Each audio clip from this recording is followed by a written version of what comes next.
if you had the number one pick, who are you going with? I would probably go Ace Bailey. I think Ace Bailey is a little bit more raw talent.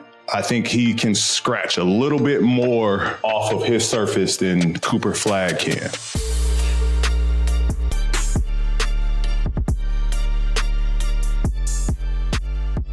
Podcast P fam, welcome back to another episode of Podcast P, a Wave original presented by Prize Picks. It's your boy PG8. Join with me is my guy, Dallas Rutherford, and Jackie Long. Shabba dabba tweet, tweet, tweet. What's up, my boy? What up, fellas? How y'all doing? How y'all living? How y'all enjoy the Super Bowl? Man, before we get to talking about the Super Bowl, I can't stand to keep looking at you, my brother. What is wrong with your eyes? You like how I just rolled past that, right? Nah, I don't like that because I'm gonna bring it right. What happened to your eye? How you get the boot hit you? I got elbowed in the Detroit game. Got elbowed. Took a mean elbow to the face. Man, let's talk about the Super Bowl, man. Let's talk about the Super Bowl. Eagles. Shout out to the Eagles. Shout out to our dog, Slay Jr. Shout out, Slay. Duty. You did. He did that. I said it from the get-go that the Eagles was going to win because they had a game plan. And they game plan shut down that boy. He was not about to be the first to get the three-peat. They got to start over, man. And all I'm saying, I'm very happy of Jalen Hurts because he done been there before, and this time he took care of business. He was the perfect person for MVP, but they should have gave a defense MVP too because their defense was phenomenal. The defense was phenomenal. Phenomenal. That was one time I saw a game where, like, the team was just clicking on all cylinders. Like, everything worked. That was one time I saw a game where everything worked. They were so locked in, like, offense, defense, the D-line, like Bunky mentioned, was incredible. They put so much pressure on Mahomes that he couldn't get comfortable. Like, he couldn't make reads because before you knew it, it was pressure in the backfield. So I thought that was the game. That was the game right there. This Super Bowl halftime show was better than Prince, Michael Jackson's, Beyonce's. I can go down the line, and I'm saying this. I'm not reaching. I'm saying because for the subliminal messages that he had in this, along with Samuel L. Jackson playing Uncle Sam and giving us the whole breakdown of this play that I'm watching and this scene that I'm seeing. He delivered in every aspect, and I don't have to say the subliminals. Everybody know what they was and where they was coming from and who meant what and what meant what. So at the end of the day, for a person to come out there after winning 5 Grammys, everybody's saying this about that song. He was not afraid to give us that song. And at the end of the day, people was complaining also about he played only new songs. Why he didn't play no hits? Because he has a tour coming up. I see y'all at my tour. That's it. What's that name? It's a Kendrick Bop. What's the name of that Kendrick Bop? I don't know what it is. You gotta get your Kendrick Bop on. It's the greatest Super Bowl performance I ever seen. You know what? I don't know if that's for Bunky's debate. That's for Bunky's debate. But I do think it was underrated with the messaging behind what he was trying to accomplish. You know what I mean? I did think he was taking shots after shots after shots to Drake. Again, I think it's hard to do hip hop on that stage just because of the level of who it connects to. And, obviously Kendrick isn't really, he's one of the best, no doubt. Rap artist, hip hop artist of all time. But, I was talking to dudes in the locker room. He's kind of like a different sound to some people. Whereas obviously Drake appeases to everyone because he makes songs for everyone. He, has R&B tracks. He has hip hop tracks. He's done techno. Like he has a wider range. But that's not to say that, he's better than Kendrick or who's better than the other. But I mean, I thought what Kendrick did, I had to rewatch it again. And I thought after rewatching it the second time, I thought it was a good job. Like, I thought it was a good Super Bowl performance. Give us your thoughts, Dal. You guys are going to like this take, I feel like, because I'm going to be fair, okay? So first of all, I got to say this. I'm not going to sit here. I don't want to be biased, okay? But I'll be the first one to say, P, I've been to like 10 Drake concerts. I'm not going to sit here and act like even Drake would have done a better job because I don't even think Drake's a great performer. But I do think Kendrick could have done a better job of making it a performance. The messaging, that's all fine. I think you get a platform like that and you have an opportunity to pick whatever message you want to put out into the world. I think, hey, go for it. But simultaneously, I think we still have to judge the Super Bowl halftime show the same way we've judged every Super Bowl halftime show.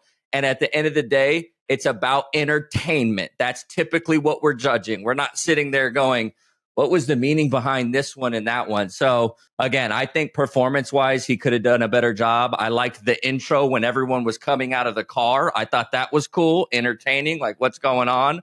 But other than that, you can't compare. I just don't see it.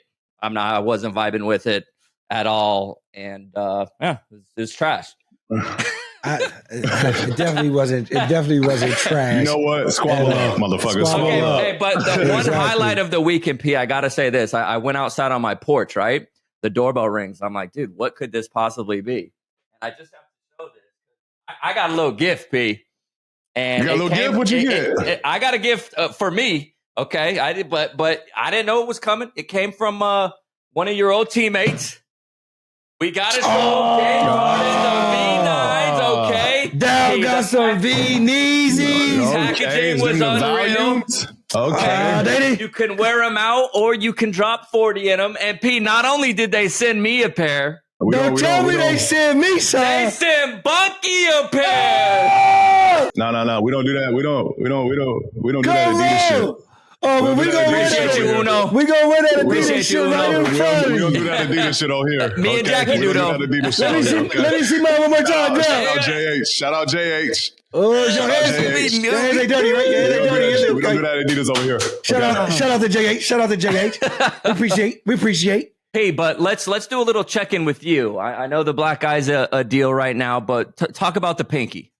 What's going on with the pinky? The pinky is better. I'm getting more confident with the pinky. The tolerance is getting higher for it. The last two games, I felt I was starting to come back into my own and my feel and touch when I have the ball in my hands. You know, I was able to play make and kind of get back to, you know, attacking and driving and setting up and playmaking and being aggressive with the ball.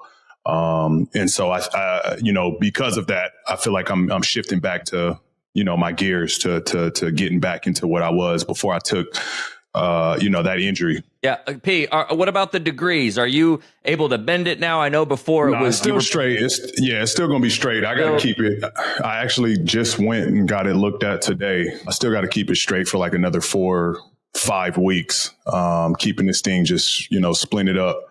So that sucks. But, you know, again, it's starting to become a second nature. It's starting to become, you know what I mean, normal to me now. So I've been watching the games. You've been touching it every time you shoot, like adjusting or doing something. I mean, it's weird, right? Because it's like your pinky just can't like close. You know what I mean? You can't close your hand because your pinky is always going to be. And so sometimes I'm just checking to see if the brace is still on, or sometimes it slides around, or, you know, it get caught on a shirt or a jersey.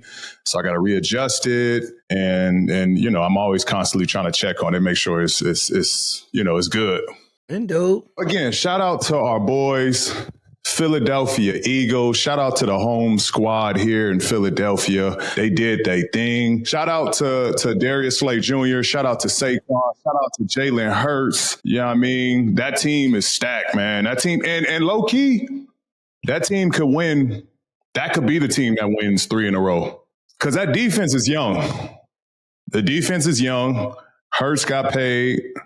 The receivers got paid. I think Saquon is under contract. He's paid.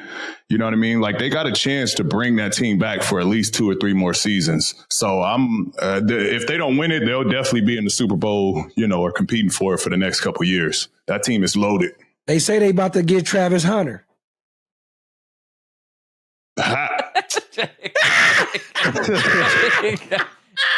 Now that's cheating. They win the Super Bowl and get the first pick. They about to get That's like me and Madden. That's like me and Madden. Well, that's good. Well, let's jump right into this while things are hot. Dallas, what you got for us today in 3-Man Weave? All right, it's time for the 3-Man Weave presented to you guys by Buffalo Wild Wings Go. Order wings for takeout and delivery today. So, P, I've been watching you talk a lot about these young guys and how they're just taking over the league. So I got to know, we're going to play a little game here, okay? If I gave you $15 to build a team of young stars that are 22 and under, who would be your starting 5, okay? And I want you to make basically like your ultimate roster based on talent and potential. And for the audience that is listening to us and not watching us, P, they have 4 different categories. There's $5 players, there's $4 players, $3 players, and $2 players. And each dollar amount has about 4 or 5 different players. So we're going to start off, P. I want you to give me how you would spend that money and build your ultimate team. So we got our $5 players is Wembanyama, Paulo, Brandon Miller, Chet Holmgren, Alperen Sengun. Then we got $4 players. We got both the Thompson brothers. We got Derek Lively, Jabari Smith, and Scoot Henderson. Then we move to the $3 players. We got Shaedon Sharpe, Gigi Jackson, Josh Giddey, Benedict Mathurin, and Dyson Daniels. And lastly, our $2 players, Jonathan Kuminga, Cason Wallace, Jalen Duren, Brandon Padilla, Golden State Warriors, and Stephon Castle. Okay. So with that, P, let's build, you got to spend your money wisely here, okay? Can't just, go crazy with the $5 players. Let's hear what lineup you come up with. Okay. This is interesting. Okay. Obviously, at center, I'm going to take the $5 and get Victor, okay? Because you need, he's so versatile. He's an offensive threat. He's a defensive threat at 7'6". I mean, you can't pass that up with the talent he has at that size. That's an obvious pick. So my $5 will be well spent there. Okay. So you got $10 left. I got $10 left. All right. Let me nickel and dime a little bit here. Jonathan Kuminga for $2 is a steal. Okay. Jonathan Kuminga for $2 is a steal. I've always been a fan of his game, and he has continued to get better. I love his aggression on both ends. He's starting to be a two-way guy. His offensive package has really taken off. I've been really impressed. Shout out Dash getting him right. He works with the same trainer I work with. So shout out Dash for getting Kuminga right. He's got the handle down now. He's got the swag on his handle. He's starting to be a knockdown shooter. He can get to his midi. So shout out Kuminga. That's a steal for $2. What am I at? $7? Eight more to spend? You're at $8. But Pete, what position are you putting Jonathan Kuminga at? 1 through 4? I'm going to put him at the 3. I'm going to put him at the 3. Need a guard, a 2 guard, and a 4 right now. And you got $8 left. Stephon Castle. That's my point guard.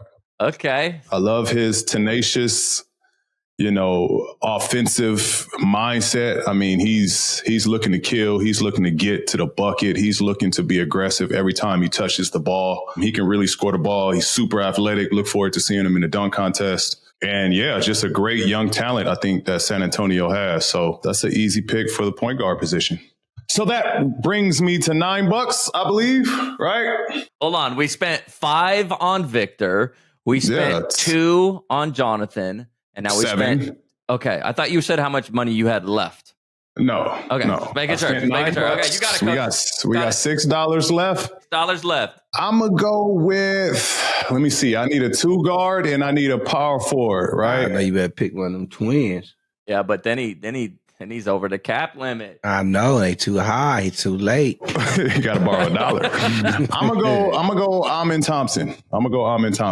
Okay. That he's a freak, man. He's a freak. When you think about his athleticism, his ability, like he's positionless, right? He can play the point guard position. He can play the 2 guard. He can play the 4. He can play the 3. He's very positionless, can do everything on the floor. He rebounds. He runs the lanes. with the ball or without the ball. You need that type of playmaking, and he play makes on the defensive end as well. So you need that playmaking. I think that's very, very, very important. Not a lot of guys enter the league with that aggression on both ends. So I'm going to go with Amen Thompson as my 4. Okay. Which leaves me the 2 guard with $2 left. I'm going to go Cason Wallace. Okay. A lot of you may not know who Cason Wallace is. He is having an unbelievable season with the OKC Thunder, shooting lights out. His trigger is quick. He's a defender as well, plays both ends. With the Amen Thompson on the floor, you need floor spacing. He shoots the 3 ball just as good as anybody in the league, especially for a young guy. I'm going to go with him to stretch the floor for me. That's my $15 well spent. I think we're making noise. Let's see if the audience can string together. I'd like to see the audiences, like, if they were going to do this, P, what kind of lineup you guys could come up with and see if it could beat P's. I don't want to be in it. All right, no, Jackie, we got this. So let's start off with $5. We got to pick one of these 4 to go up against Victor Wembanyama. I got my pick. I want to know who you pick. I'm Chet Holmgren. I'm Chet. Okay, I'm okay with Chet Holmgren, but I kind of like Alperone's. But we'll go with Chet. I'm okay with that. Then who was his second pick? Was Kuminga? Yeah, $2. Because he didn't pick any $3, did he? Nope. I would say either out of GG or Jalen Duren. Okay, so we'll go Chet at the 5 to match up there. Then he had Kuminga. I kind of like Benedict at $3, Jackie. Or actually, I'm going to go back. I'm going to go with Josh Giddey for $3. So now we got Chet and Josh Giddey. Josh Giddey, and we got to go with point guard. We might as well get him now, like how he did. Let's go get the other twin. Azor Thompson? Yep. Okay, but Jackie, now we're at 9, 10, 11, 12. Now, again, we might have to borrow $1. We might have to borrow $1. Shit. He went $2. Y'all got to play with 4 players. But with $15, there's only so many that you can do to get 5 players. Like, you have to pick $2. Like there's not that many combinations. That's not true. Okay, Jackie, look, we need to go Chet Holmgren. Then we're going to move down and we're going to go Jalen Duren. Okay.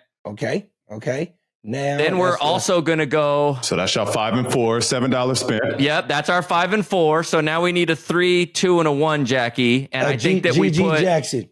But we can't do that because then we don't have enough money. GG, we got enough money. We got $5 left. Okay, yeah. So we'll take GG at the 3. Yep. Yeah, this is easy. Then we'll take Benedict at our 2, and we'll put Brandon Golden State Warriors at the 1. I'm with that. I take that. So I like these teams better. I like. Of course, his is better. He got bigger days and stuff over there. But I ain't tripping. Jalen Duren, bro, could cause some problems. He could. Hey, he's a big boy. You already know. That's why I picked. That's why I said him. Come on. Okay. But anyways, we all got some nice squads. P, I definitely like your squad, but I got something for you. It's time for a real challenge now. And I'm talking about a team with some serious name game. Okay? You got to build a starting 5 using only players whose first names start with the letter Jackie. You understand what I'm saying? Jackie.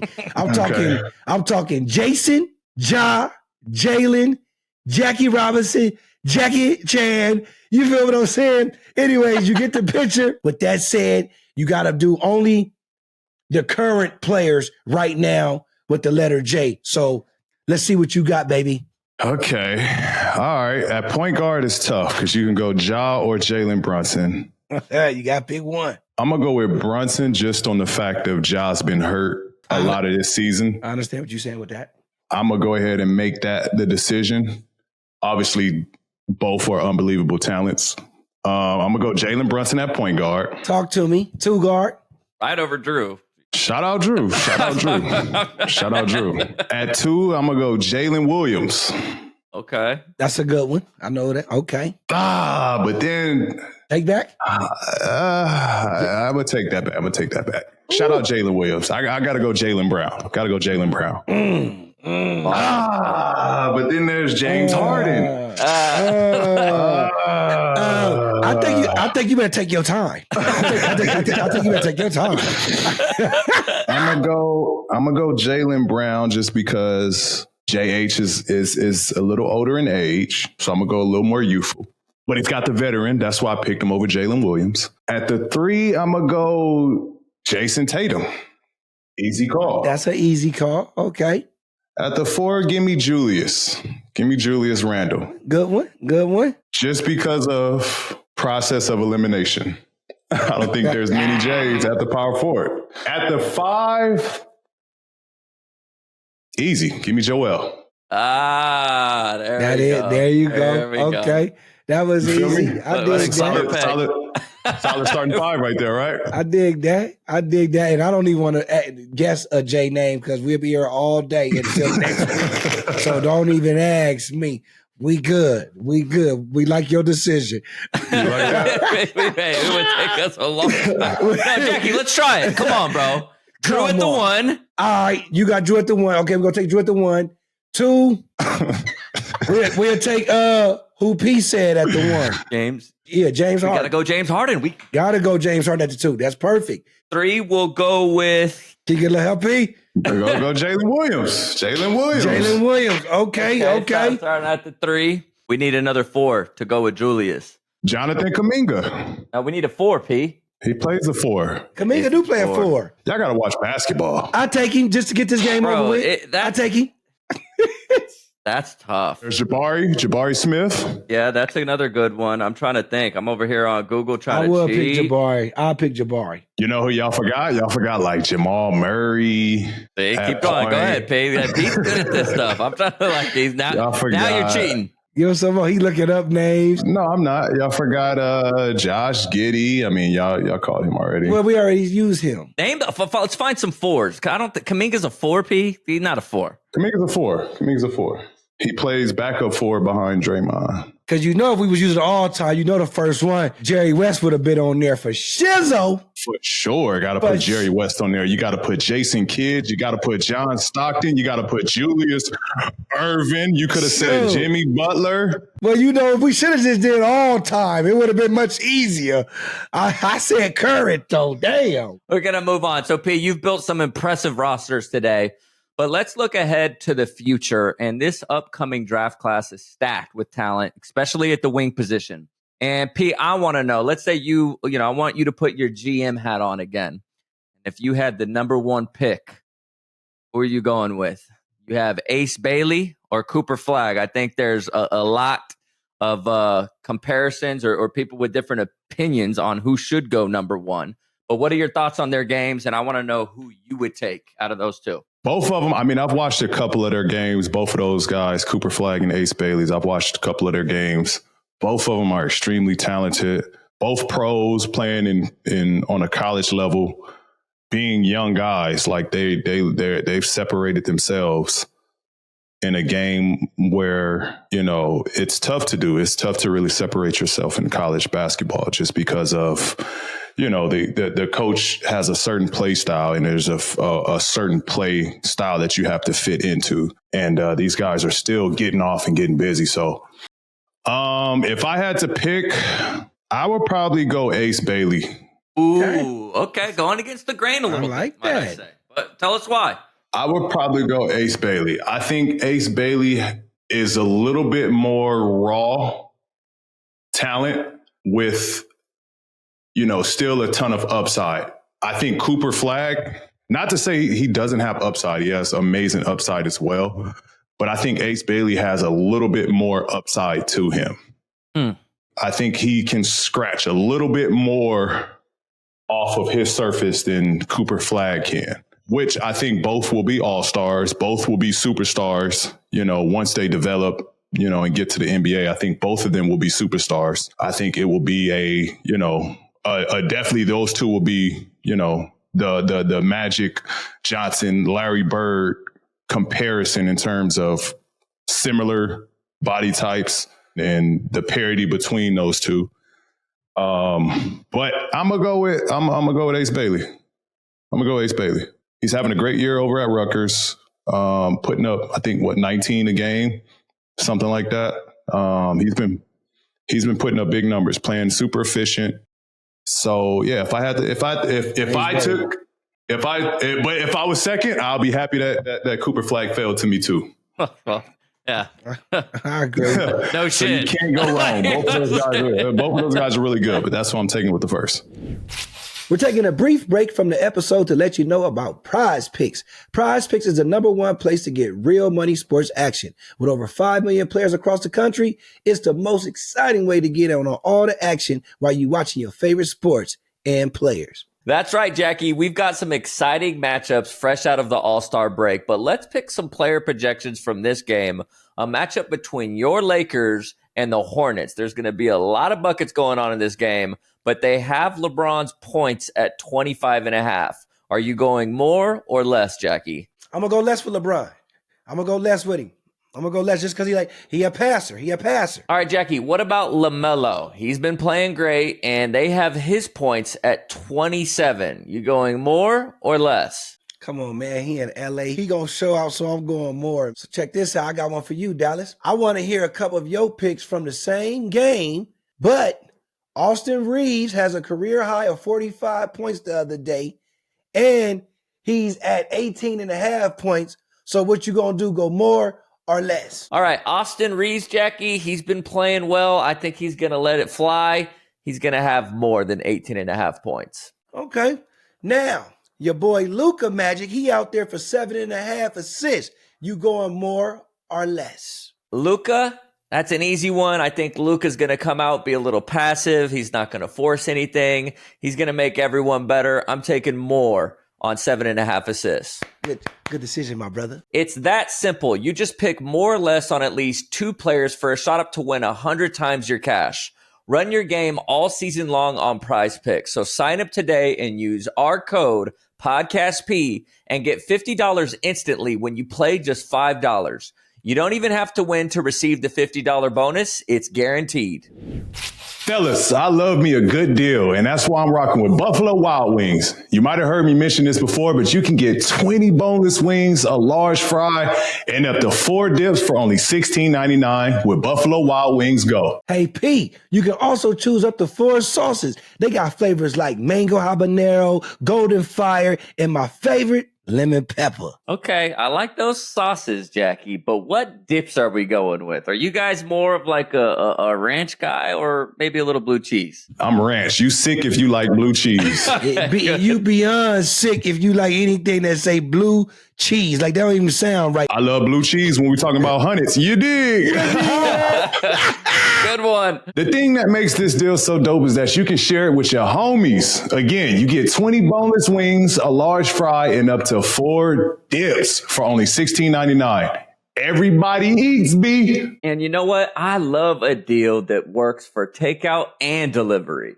So while you're watching the games from your couch, you can enjoy this amazing offer with takeout or delivery with Buffalo Wild Wings Go. So go ahead and holler at B-Dubs and check it out for yourself when you order 20 boneless wings, a large fry, and 4 dips for only $16.99 with Buffalo Wild Wings Go. Let's take a minute to put y'all onto this fire offer from DoorDash and Dash Pass. Dash Pass has a members-only deal for the 2024-2025 regular season. Well, I like this. This season, when any player scores 50 or more points in a game, Dash Pass members save 50% on an order up to $10 off. Listen, this is a members only deal, all right? So make sure you're a Dash Pass member to capitalize on this deal. Sign up for Dash Pass and save more all year round with $0 delivery fees and reduced service fees on eligible orders, plus exclusive perks like this one. 50 is a lot of points, Jackie, but the way players shoot in the league today, I could see why this is such a great deal. Use the promo code NBA50 the following day after the 50-point game this season. The offer is only redeemable from noon to midnight the following day. You heard the guys. They swoosh, you save. Sign up for Dash Pass today so that the next time somebody drops 50 or more points in a game during the regular season, you can save 50% off, up to $10. The NBA season is a long grind, and if there's one thing I've learned is you always have to find ways to keep yourself fresh and hydrated day in and day out. That's why I picked up on using Liquid IV. I'm loving how convenient it is to just tear, pour, and enjoy. That's right, P. Look, I was on set the other day and I ripped open a pack of Liquid IV to keep me fresh during those long days, man. You can use them anywhere. anytime, late nights during a workout, even when you're traveling. Liquid IV is scientifically formulated to hydrate you better than water alone. It contains 3 times the electrolytes of the leading sports drink. Just 1 stick plus 16 ounces of water is all you need to keep yourself hydrated and feeling your best. It doesn't matter what you got going on. You don't have to be a world-class athlete like my boy P to benefit from Liquid IV. It's made for everyone. And did I mention they got some banging flavors too, like acai berry and lemon lime and pina colada. It doesn't just do your body right. It tastes good too. You heard the guys. Embrace your ritual with extraordinary hydration from Liquid IV. Get 20% off your first order when you go to liquidiv.com and use Podcast P at checkout. That's 20% off your first order when you shop Better Hydration today using promo code Podcast P at liquidiv.com. So break the mold in your own ritual and try Liquid IV. Let's get serious for a minute, P. You know the game inside and out better than anyone. You know what I'm saying? So I need you to break down this Luka LeBron duo for us. You know, why is this dynamic going to work? Is this 1-4 pick and roll? Is it the 1-4 pick and roll? Or is it the spacing, the pure talent? Just give us the X and O's, you know, right now coming from Coach P. I think it's going to work on the simple fact that both of those two are high-level IQ players. They understand spacing. They understand pick and roll. They see plays 2-3 plays ahead. They know how to manipulate the defense. They're both, you know, obviously great with the basketball in their hands. I think that's an area Luka can probably be better at, is playing with the ball out of his hands. So that'll be an adjustment, I think, for him, as well as probably LeBron. You know, LeBron is a basketball dominant player. Obviously, he can play off the ball as well. And I think that was the reason Luka was brought over, so that Bron can be off the ball a little bit more and not have to make all the plays. But I think it's going to work, man. I think it's definitely a pick your poison type of situation. And it's going to be tough, right? Because both of those guys can set up the defense. You got to watch out for both of those guys with their playmaking and their IQ. When they get into their pick and rolls, obviously your 2 best defenders are going to be Harden, Bron, and Luka. Right. You got to switch that. And then now Bron is so big, so strong, it's going to be hard, you know, to get underneath that screen, which is going to cause confusion. It's going to cause, you know, whether the defender is switching out guarding Luka or the defender is switching out guarding Bron. It's going to be some chain effect because of the size that both of these guys got. They're 6'8", 6'9". They can look over and see over the defense. And then I'm sure JJ is going to have shooters in both corners. And then you got what Luka is so great with playing is athletic fives, right? You know, that's what unlocks his game and his potential and his ability to get downhill and put pressure at the rim, is having a aerial 5-man that could, you know, take the lid off the roof. So it's going to be definitely dynamic with Jackson Hayes there at the center position.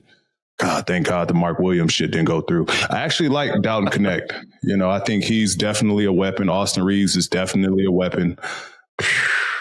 It's good luck in the West. It's going to be a nightmare when you play the Lakers. Hey, to piggyback off Dalton Connect, what would you think, you know, is going on through his mind right now? Like, hey, we just tried to trade you away. Trade didn't go through. Now you got to come back. Do you think he's a little salty about that? He shouldn't. He needs to be a professional. That would be my piece of advice. But there's got to be a little bit like, man, these guys, they were able to get rid of me quick. There may be a little bit of that, but you're a rookie. Exactly. You better be happy that you got anybody. That part. You're a rookie.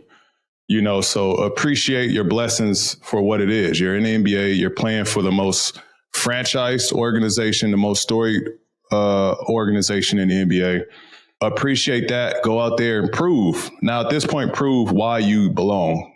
Like why that was a bad decision to get rid of you. And to be honest, take it as a compliment, right? You played so well that you had trade bait. You know what I mean?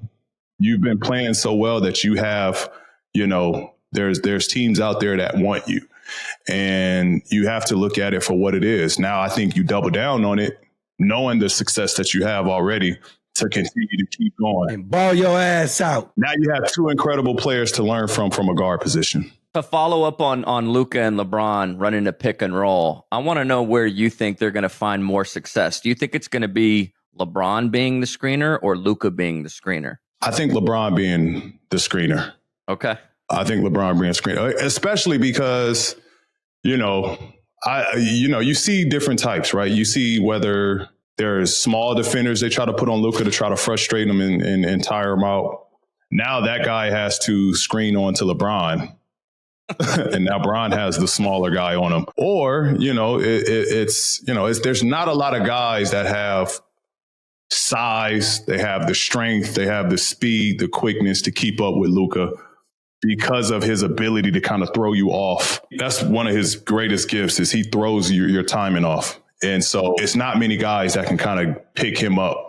He's proven that nobody can really mess with him. You might can frustrate him from time to time, but in the long haul, he's going to figure it out. So I think they're going to gain a ton more success with Bron being the screener, just because Bron can put pressure at the basket with his downhill, attacking and getting to the rim. He can play above the rim. And that passing he do. And that passing now. Let's talk about the other side of that trade. We just talked about Luka and Dalton, but let's talk about Anthony Davis for a moment. And unfortunate, he was off to, dude, I don't know if you saw that first half that he had for his opening night in Dallas, but he was going crazy. And then again, unfortunately, has a non-contact injury, and it looks like he's going to be out for a couple of weeks. So hope he gets better quickly. But P, he's been really vocal about wanting to go playing the 4 position. He prefers to play the 4 rather than the 5. And I think it causes a lot of nightmares for people on defense when he does do that. But what is it about AD at the 4 that makes him more lethal? Does it cause a better, mismatch? Is it the spacing? What is it about that 4 position that you think he's requesting and prefers to play it? I think it's from a mismatch standpoint. I think offensively and defensively. I think offensively, he's going to have, a 4 on him. You know what I mean? There's going to be a wing on him for the most part, right? Most teams play 4 wings and a center.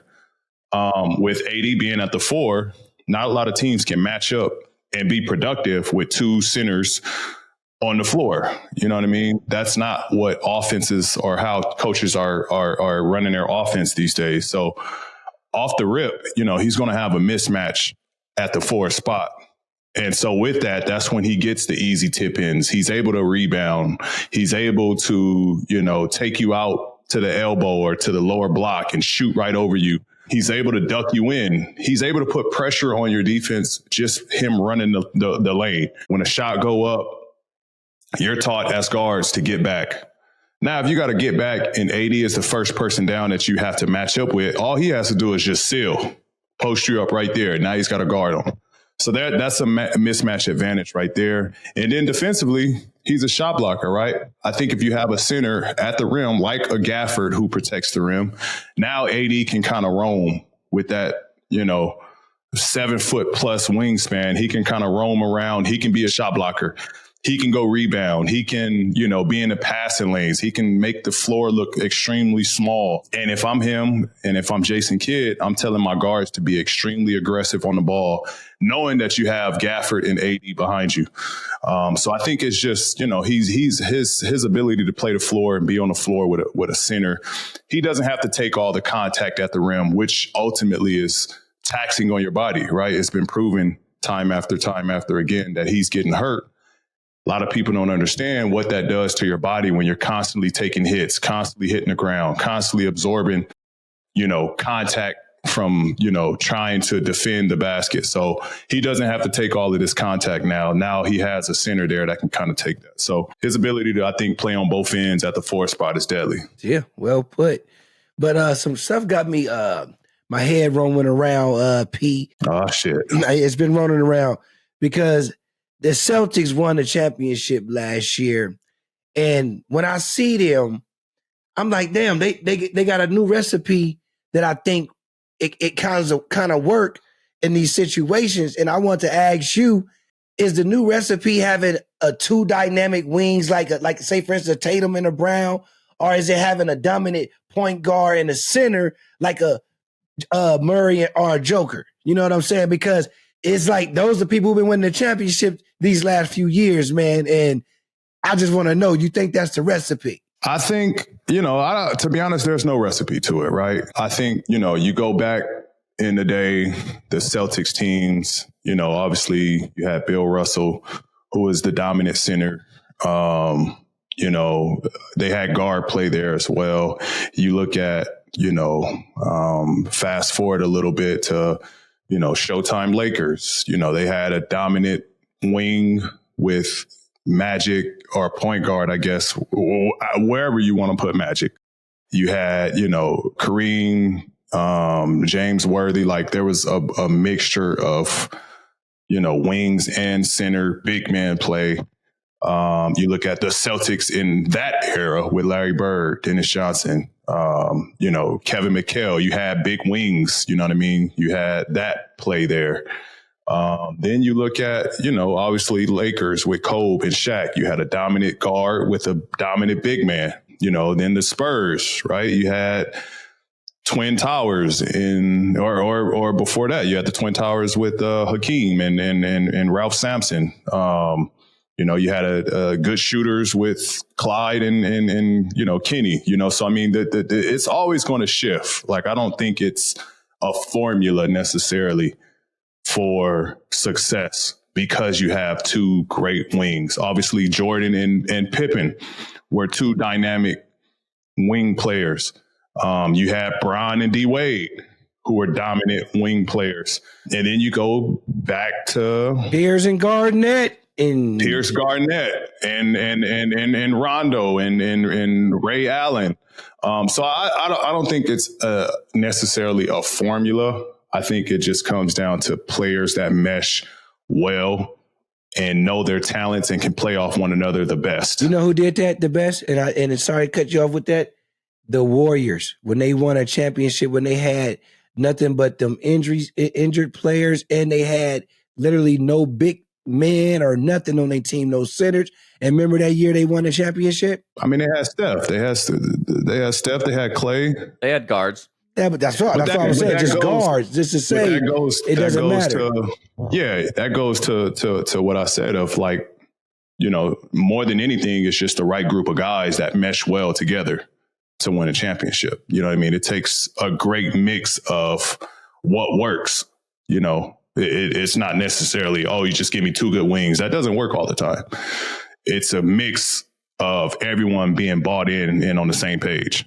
Hey, you've been a defensive guy. I want to know from a defensive standpoint, when you're looking across and seeing who you're playing that night, what dynamic is more difficult to guard or gives a team more problems? Is it two dynamic guards or is it a big man guard combo? Which is more difficult to guard in your opinion? I think if it's honestly, I think if it's a guard, a dynamic guard and a dynamic center. And why? Because, I mean, a guard that can shoot the shit out of it and can stretch the floor out, it forces your defense to have to play and take up even more space, right?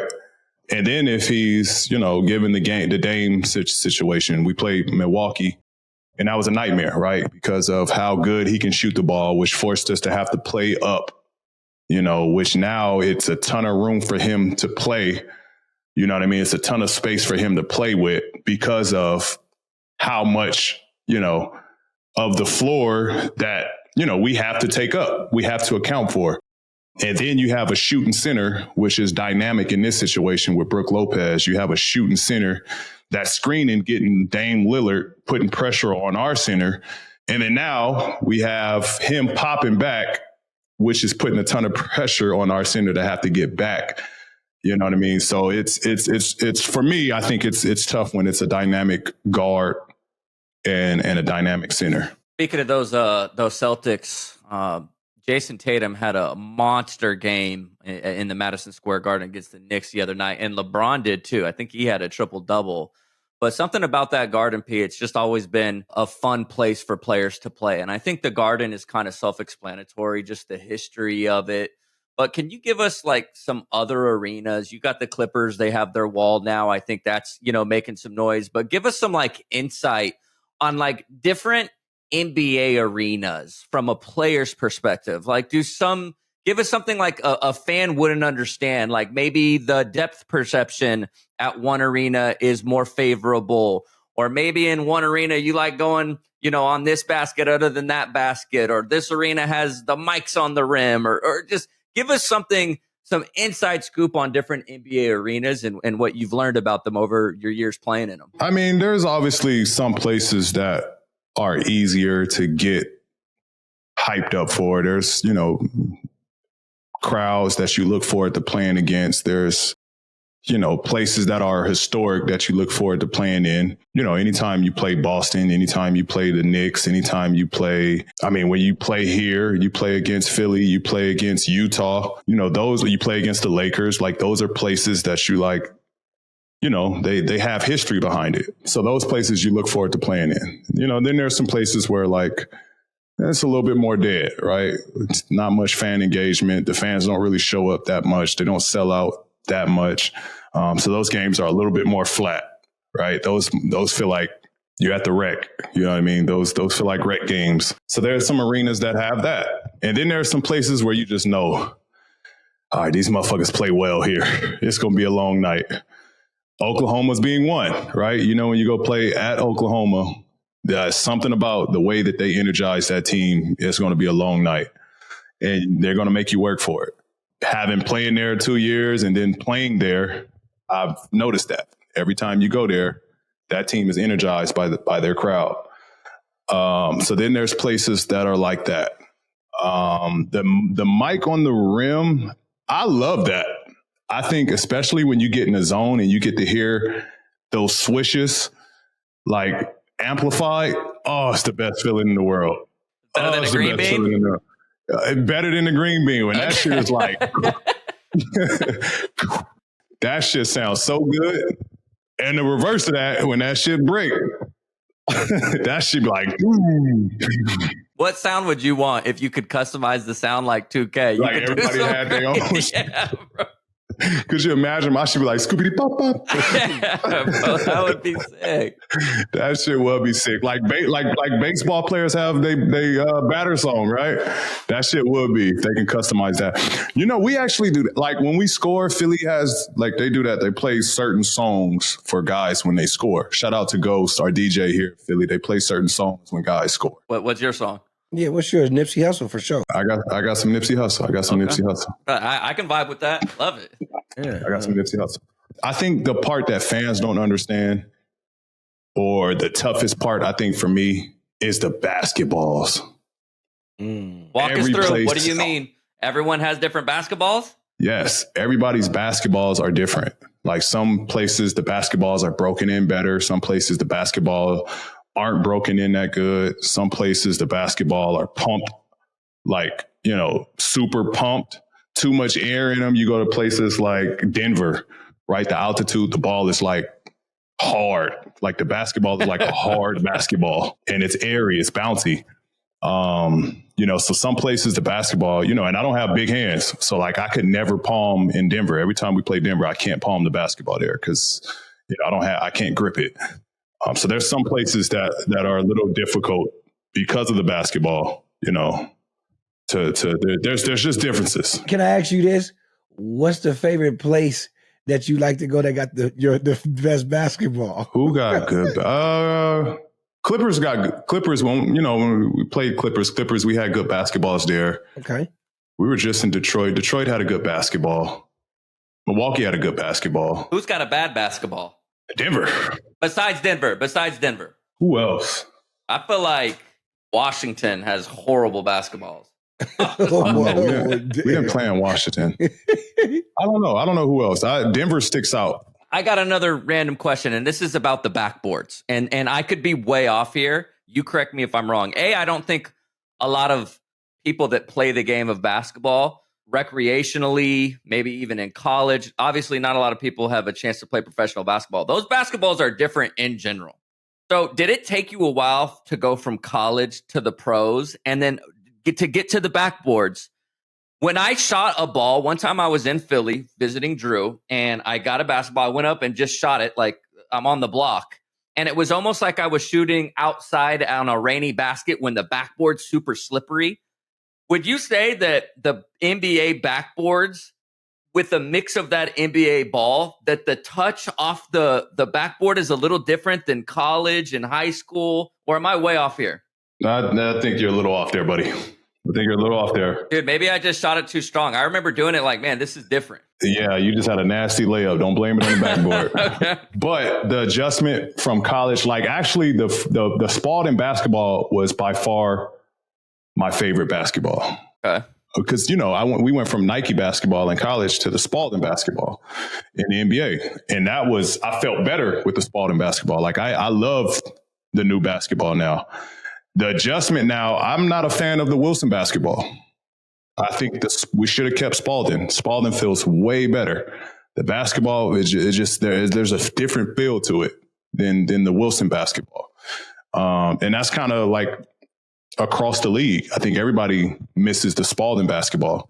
I should do a petition and get that ball back. Come on, tell them to bring it back. Wilson playing that bread. Wilson for sure paying that bread. But, I just think, I definitely felt better. Like I could palm a Spalding basketball better than these Wilson basketballs. Fellas, it's been a great one so far, but we got one final segment to wrap things up. Bunky, what you got for us? So on this week's 2-minute report, fellas, let's have a little fun with this one, all right? We know every Super Bowl, they got nothing but the new hottest commercials. So, everybody get them, everybody advertising, everybody doing their thing. But Nike dropped an amazing commercial during Super Bowl 59. And it had me thinking, P, what's the greatest sports commercial of all time, in your opinion? And the one that gets you hyped up, makes you laugh, or just sticks to your head forever and you can't get it out? The greatest sports commercial of all time? Yep. I mean, you think of the bow nose. Just one. You can't do a one. Okay. Because you got the bow nose, you got the little penny with Sprite, you got the Michael Jordan playing himself, you got the LeBron when he did all the LeBrons. Remember that? Yeah. Michael Jordan playing Larry Bird, McDonald's commercial. That was a good one. Playing horse, I think. Oh, man, there's so many to pick from. Then you got the iconic, remember the Nike shocks, the Boings?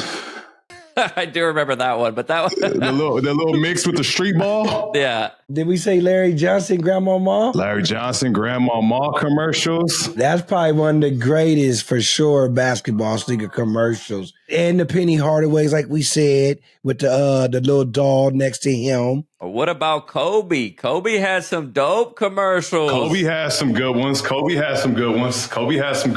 He was jumping over cars. He was jumping over a pool of snakes. He was doing some wild stuff. Kobe has some good ones.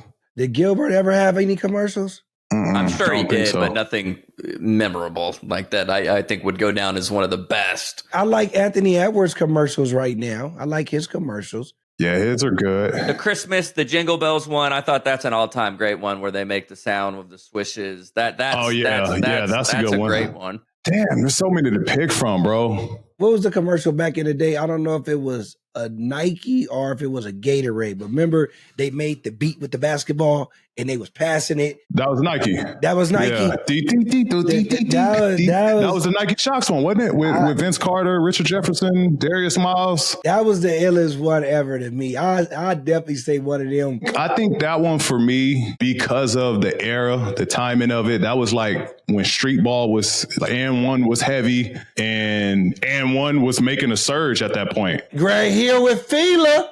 He had some good ones. But I think that's when Nike was, Nike was feeling the pressure that And1 was coming with. And that's when they came out with that street ball mix one to kind of, negate And1's momentum. But that one was, I remember being a kid watching that, being like, man, this is like, every time that commercial came on, like, it was like the first time I watched it over and over again.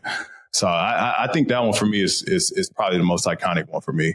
Hey, what about just speaking of Van One real quick, because that was such a fun time. Do you remember when they came out with the clothes, bro? They had all the t-shirts with all the different slang on them. Like, oh, yeah, the bro. I trash had a talk. couple of them. Hey, those the were cutoffs. hot. They were cutoffs, too. I had some cutoffs. Yeah, bro. Even the shoes, bro. The little two-tone. Yeah, I love those shirts. I just remember seeing those shirts like, man, I got to get these. And then they just went bye-bye, man. That was Gucci for kids. Vintage, bro. What's James Harden commercial right now, Dallas? James? Yeah, with his Adidas. I think, yeah, he's got a commercial for these V9s. I think it's all about being able to drop 40 and then wearing them out, too. So, you can throw a little fit on them with them once again. No, I don't think he has anything like crazy, but I've seen a few commercials. They did, I will say, I feel like they've done a good job marketing him. And P, it is crazy. Like, those are two guys, you being one of them, that we grew up playing, and you guys both have had shoes that have done really, really well. This isn't James' first shoe. He's been doing this for a while too. So it's always fun to see. And it's pretty surreal when you think about it. The fact that both of you had a shoe. What's your favorite commercial, P, that you did? My favorite that I did? Yeah, your favorite commercial from Nike. I did a couple from Nike, from Gatorade, Papa John's, Jeep. What's your favorite one that you had the most fun and you like, I killed that? Probably my first big Gatorade shoot. It was the blue Gatorade. It was like, dun, dun, dun, dun, dun, dun, dun. Let the boys be boys. And then I did a little spin move. And then it was like a little flash of Gatorade, you know what I mean? Flashing as I spent. And then I dunked it. And then the rim just burst into like blue Gatorade. Come on, we're going to put that up. That was probably my favorite Gatorade shoot. That shoot took me like 8 hours, bro. I'd never forget, bro. That's when I knew, like, all right, this shit is different. I don't know if I want to be that famous. What were you up at 6 in the morning, 5 in the morning? Bro, it was all day. I remember it was just all day. And it was during the season, too. You know what I mean? So I had I was in Indy. Obviously, I was playing for Indiana. We flew to LA because we played the Lakers during that stretch. And I think I shot the commercial during that time on a day off. Yeah, bro, it was one of the longest days for them to keep like 15 seconds. Make a 15-second edit. All that 8 hours just to see for 30 seconds. You like, damn, they ain't even do the part that I wanted to put in. Man, they kept 15 seconds. They cut it to 15 seconds out of all of that. Oh, man, we got to get another Gatorade endorsement. We got to do it. Got to do it. It's only right. Got to put me and Dallas in the commercial. Got to do it. And there you have it, fellas. What an amazing episode. It's always great catching up with y'all. Hope y'all enjoyed this episode. You fans out there watching, it's been real. Big love. Bunky. Dale. Dale. Dale. Dale. Dale.